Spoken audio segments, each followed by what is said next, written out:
২০০ বছরের নোয়াখালী, ২০০ বছর একটা জেলা, তার পরবর্তীতে যে জেলাগুলো তৈরি হয়েছে সে নামে যদি সেই জেলা যদি বিভাগ হতে পারে তাহলে আমাদের নোয়াখালী বিভাগ হবে, এটা আমরা যৌক্তিক দাবি করি।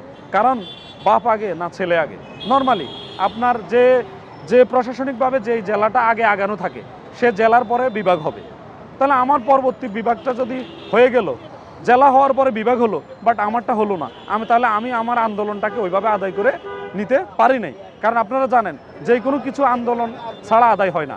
আমরা যদি ৭১-এর মুক্তি সংগ্রামে ঝাঁপিয়ে না পড়তো তাহলে দেশ স্বাধীন হতো না। ৫২-এর ভাষা আন্দোলন, আজকে আমি বাংলা ভাষায় কথা বলতে পারতাম না যদি সেদিন সালাম, বরকত, রফিক, জব্বর জীবন না দিত। আপনারা জানেন এইবারের ২৪-এর আন্দোলনে স্বৈরাচারের বিরুদ্ধে মানুষ সোচ্চার, সেই আন্দোলন সাকসেস। আপনারা জানেন অন্তর্বর্তীকালীন সরকার সেই আন্দোলনেরই ফসল।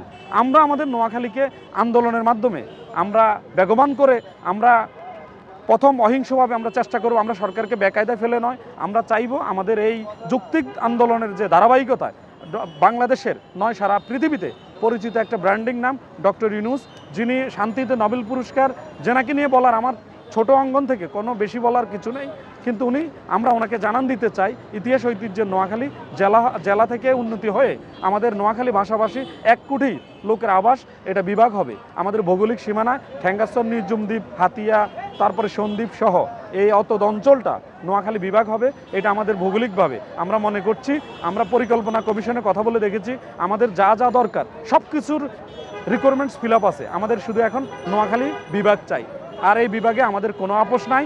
এই দাবি আদায় করে আমি ব্যক্তিগতভাবে সময় মুরাদ নোয়াখালী বিভাগ বাস্তবায়ন মঞ্চের পক্ষ থেকে সবাইকে নিয়ে, আমার সকল সারথীদেরকে নিয়ে আমি বলতে চাই, আমি এই আন্দোলন সাকসেস করে ইনশাআল্লাহ ঘরে ফিরবো, এটা আমার প্রত্যাশা। আমাদের কোনো অঞ্চল নেই, আমাদের কোনো কি নাই, আমাদের কোনো বৈরিতা নাই, কিন্তু আমরা যতটুকু জানি সব যদি আমাদের অঞ্চলটাকে এই পর্যন্ত আমাদেরকে কেউ বেঈমান অঞ্চল অন্য কিছু এরকম কোনো কথা আমাদেরকে কোনো সরকারই বলে নাই। আমরা দেখেছি বিগত দিনে অন্য অঞ্চল নিয়ে যখন কথা আসে, অন্য নামে যখন কথা আসে, অনেকেই রাজি ছিল না যে অন্য অঞ্চলগুলোতে অন্যদেরকে নিয়ে বিভিন্ন ব্যঙ্গ বিদ্রুপ কথা বলছে। আমাদের নোয়াখালী বিভাগ হয়নি, এই কথা শুনে অন্য অঞ্চলের অন্য বিভাগের লোকেরাও খুব আশাহত হয়। কারণ তারা মনে করে নোয়াখালী এত চূড়ায় আছে, নোয়াখালীর এত বিখ্যাত ব্যক্তিত্ব, এত শিল্প বাণিজ্য, এত প্রবাসী রেমিটেন্স সহ সব কিছুতে নোয়াখালী যখন অগ্রগণ্য। নোয়াখালীর পাশে আপনারা জানেন যে কোনো একটা অঞ্চলের সবচাইতে প্রাকৃতিকতা, নৈসর্গিক যে বিষয়গুলো আছে, যেমন সেটার মধ্যে আমাদের নোয়াখালীর নিঝুম দ্বীপ সারা বাংলাদেশে একটা নয় সারা পৃথিবীতে এটা একটা পরিচিত নাম। আমরা দেখেছি আমাদের পাশে বঙ্গোপসাগর, আমাদের এখানে নোয়াখালীটা নিজস্ব একটা যে ভৌগোলিক মাত্রাটা, এটা আমরা অনেক অগ্রগামী আছি।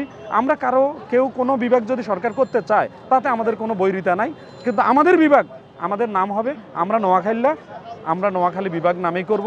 কারণ আমরা নোয়াখালী, আমাদের একটা গান আছে, আমরা মোল্লা মুন্সি আলেম জালেম কোনটা আঙ্গ কম, আমরা নোয়াখালীরা, আমাদের সব আছে। আমরা নোয়াখালী বিভাগটাও বাস্তবায়ন করে ঘরে ফিরবো, এটাই আমরা প্রত্যাশা করি। আমরা আমাদের প্রাণের জায়গা থেকে, যেহেতু আমাদের বাড়ি নোয়াখালী, আমরা নোয়াখালী ভাষাভাষী, লক্ষ্মীপুর, নোয়াখালী, ফেনী সহ এতদ অঞ্চলের আমরা নোয়াখালী বিভাগ দাবি করছি। কারণ ভৌগোলিকভাবে নোয়াখালী, ঐতিহ্যগতভাবে, শিল্প বাণিজ্যে সব বিষয়ে নোয়াখালী অনেকটাই বাংলাদেশে নয় শুধু সারা পৃথিবীতে পরিচিত একটি অঞ্চল। এই অঞ্চলে আমাদের জন্মস্থান হিসেবে আমরা এই অঞ্চলকে বিভাগ দাবি করছি, নবম প্রশাসনিক বিভাগ। আমরা এই দাবিতে আমরা সোচ্চার, কারণ আমরা প্রাণের দাবি, আমাদের যৌক্তিক দাবি ২০০ বছরের নোয়াখালী বিভাগ হবে। এই দাবিতে আমরা বদ্ধপরিকর হয়ে আমরা কখন থেকে শুরু করছি সেটাও আপনারা জানেন। আমাদের দাবি আদায়ের পূর্ব পর্যন্ত আমরা আন্দোলন করব। কোন সরকার আছে, কোন সরকার নাই, আমরা যখন যেই সরকার পাবো আমরা তার কাছে আমাদের প্রাণের দাবি থাকবে যে ২০০ বছরের ইতিহাস ঐতিহ্যের নোয়াখালী, মুক্তিযুদ্ধের নোয়াখালী, স্বাধীনতা সার্বভৌমত্বের নোয়াখালী, যেই সকল আন্দোলন সংগ্রামে ৫২-এর ভাষা আন্দোলন, ৭১-এর মুক্তিযুদ্ধ, এবারের ২৪-এর আন্দোলন থেকে শুরু করে, আপনারা জানেন নোয়াখালীর সূর্য সন্তান এই আন্দোলনের মাস্টার মাইন্ড। আপনারা জানেন আমাদের সেই ৭১-এর নিউক্লিয়াস, সব জায়গাতেই নোয়াখালীর সন্তানদের যে ব্যাপক ভূমিকা ছিল, আমাদের অর্থনৈতিক রোল প্লে, যেটা আমরা মনে করি 40%-এর উপরে নোয়াখালী রোল প্লে করে যাচ্ছে। এই রকম একটা অঞ্চলকে আমরা বিভাগ করব, এটা আমাদের প্রাণের প্রত্যাশা। আমরা এই দাবিতে আমরা পিছপা হব না।